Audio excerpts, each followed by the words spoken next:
I've never seen a moment when you had this many, first of all, just people in the building trades building the factories, and then people starting to get jobs in the factories.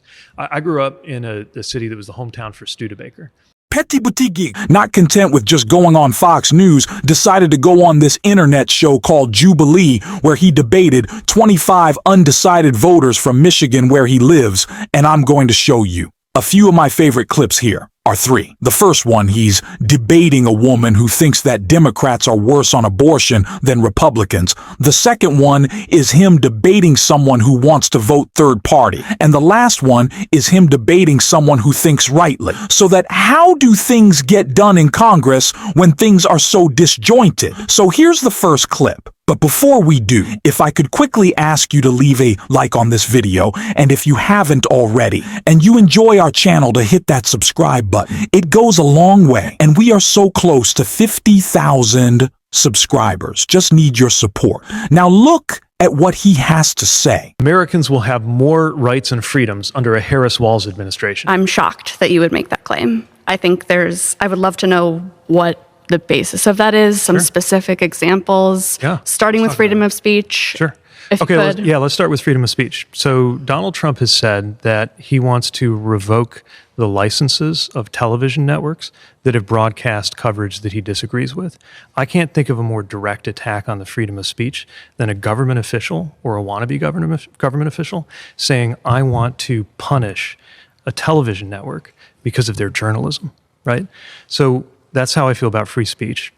There's also more personal rights, a woman's right to choose, my right to have this ring on my finger, that I feel are much more secure if she's in charge than if he's in charge.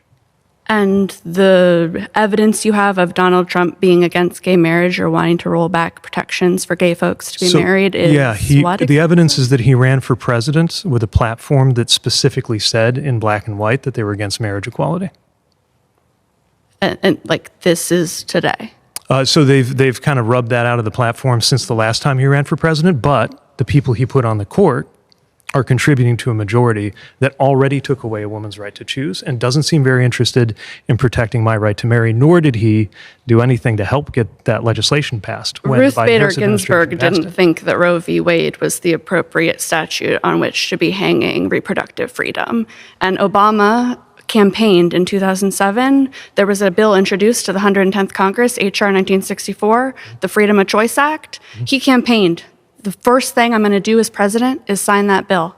Once he was elected, I quote, not my highest legislative priority.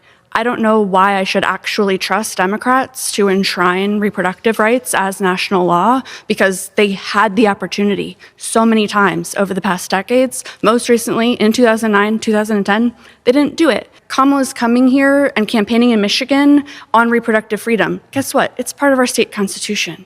That's manipulation of voters. I don't think that's manipulation. Look, the whole point of a national right, I live in Michigan, right? But if I take my kids with my husband to their first ever Notre Dame game and I cross the state line, obviously I'm talking about marriage equality, not reproductive freedom here, but just as an illustration of why a national right is important. I don't want my marriage to evaporate the moment I cross the Michigan-Indiana state line.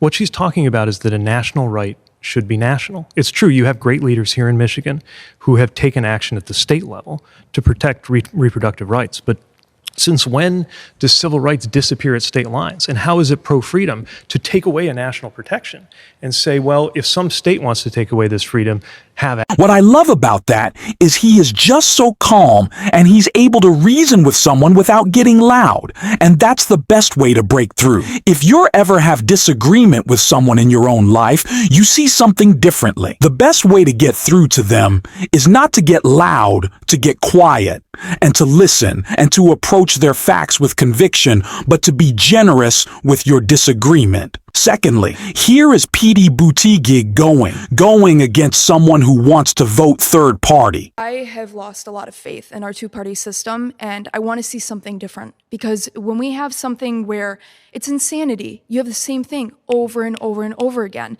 But here's what I want to try to convince you of, right? Yes, neither party is perfect. You've probably been let down by your party from time to time. Yes. All of us have. However, one of two things is about to happen, right? Jill Stein is not going to become president of the United States. Donald Trump is, or Kamala Harris is, right?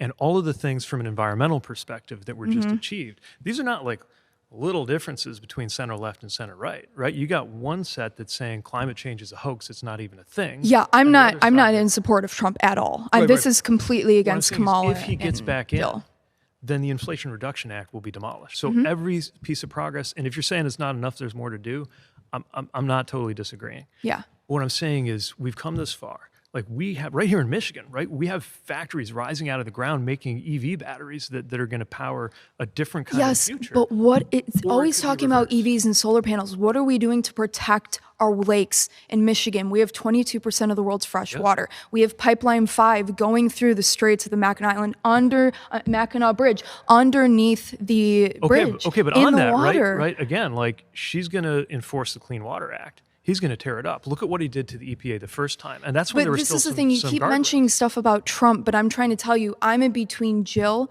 and Kamala. And this is the thing. Jill is fantastic. She's an activist. She has been doing this for years. And I understand Kamala has also gone against BP when it comes to, anything like that. But I just have a feeling that I would rather change up. I want to change up the situation that we have in America. If you look at Norman Rockwell's painting, it's called The Great Debate. That was 40 plus years ago. It's the same thing that's happening now. 40 years ago, same thing, and we're doing the same thing now. Why do we want to continue the system and not try to change it up for third party? But do you really feel like nothing's gotten better in 40 years? I get that everything we want to have happen hasn't happened. Yeah, but surely things have gotten better. I don't want history to repeat itself. And then, lastly, here's Buttigieg debating someone who rightly so wonders how anything can get done in Congress when things are so divided. Look at what he has to say. I don't see the general makeup of Congress changing that much in this election. So what's the plan to actually affect change if, 50 people who have a lot of power are standing against her? Yeah, so it's a great point. Like, for very good reasons, the president doesn't get to just go and do everything they want. Although I think he wants to, if he gets the chance. It's his whole dictator on day one thing. I do believe it's possible to get things done on a bipartisan basis in Congress, even this Congress. I know that sounds naive, but think about it. That's how the infrastructure bill got done, right? The Biden-Harris administration got a bunch of Republicans, not most of them, but a few Republicans, to work with Democrats to make it happen. Not so much on the Inflation Reduction Act, right? That got, actually, she had to cast a tiebreaker vote in a split Senate. Still had to do the old job, even though she has the new one. Right. There's the president of the Senate job. But I guess a few things I would point to. For one thing, the powers of the presidency go a lot to whether unions get support, because you get to appoint people to the National Labor Relations Board, people in the different agencies. And we've really seen a difference between whether unions' concerns and therefore workers' concerns are heard or not. Yeah, partly based on the laws that get passed, but partly, the saying personnel is policy. So the kinds of people he's going to appoint are not going to be the most worker-friendly people. And the kinds of people she's going to appoint will. That's part of the case that I would make. So I'd say... to a point you made a minute ago, the difference between career civil servants and political appointees, the idea is there's supposed to be comparatively fewer political appointees. Yes, for sure. And given that, how much weight does that carry? So I think it's super important. You definitely want career civil servants, no matter who's in charge, Republican, Democrat, to be able to do their job. But a lot of the decisions that are made, how a law is interpreted, what kind of regulations go into effect, things like health and safety regulations is a big one. It really matters whether you have more of a pro-corporate tilt or whether you have more of a pro-worker tilt. And I think she's participated in administrations, very proud of being very, very pro-worker, pro-union. I also really think with the right kind of presidential leadership, there could be a bipartisan majority for things like the child tax credit, which that's family policy, but to me, that's also economic policy in a big way. Like putting more money in people's pockets, making it more affordable to be able to raise kids, right?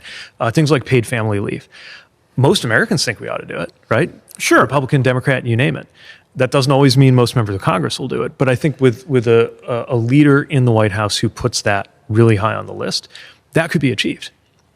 I wouldn't give up on Congress, even though I understand. Are you sure? Because it seems believe me, I get. So, Buttigieg really is one of the best communicators in Democratic politics. I'm just going to say it. He's one of the greatest orators, and we are so lucky to have him. And I think it's just so brilliant. He is doing this show more. Democrats need to take risk like this. This is not like, you know, an easy thing to do. And it certainly is risky to put himself in this sort of position. You have to be very confident that you not only know your stuff, but you're able to talk in such a way that you're not going to like ruin your reputation and your career. So hats off to Buttigieg. I don't know how many other Democrats, one, are brave enough to do this, and two, have the skill and talent to do it. But I do hope that Democrats see this and are inspired by it, because we need to be anywhere and everywhere to get the message out that Democrats are for the people